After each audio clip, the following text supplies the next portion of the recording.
I did my education in Singapore, in India, and I did another program at Columbia University where I specialized in macroeconomics.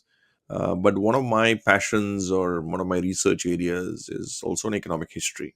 It took almost 6 7 years, and of course to land a publisher as well. So a lot of them wanted various sort of compromises, and I was not willing to do that. So let's start with dharma, right?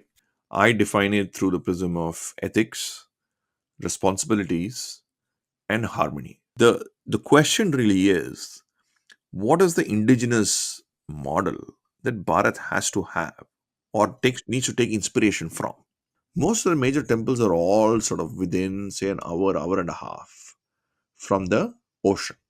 This was the case because most of these temples served as financial institutions. Modern principles of capitalism work primarily on the role of institutions. The dharmic model is not a substitute for these things. The dharmic model is a complement to these things.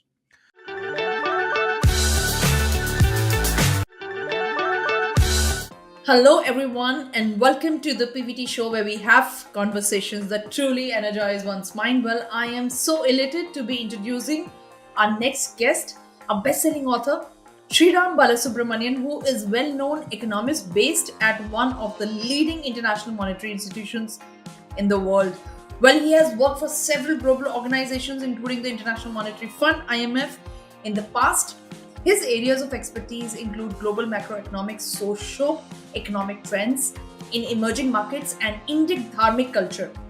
In the context of economics, which is what interested me, and I said, I need to sit down with this author and decode his mind. Well, his first best-selling and path-breaking book was Kautilyanomics of Modern Times.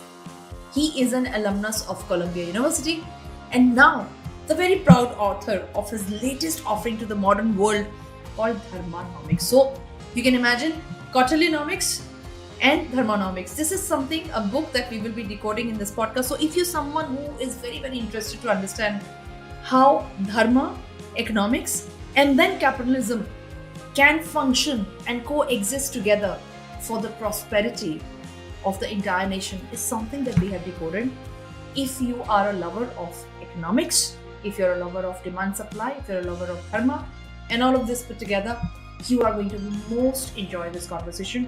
As you know, I don't conduct my podcast like interview questions. I conduct to understand and get into the mind of the author. This is what I've tried to do.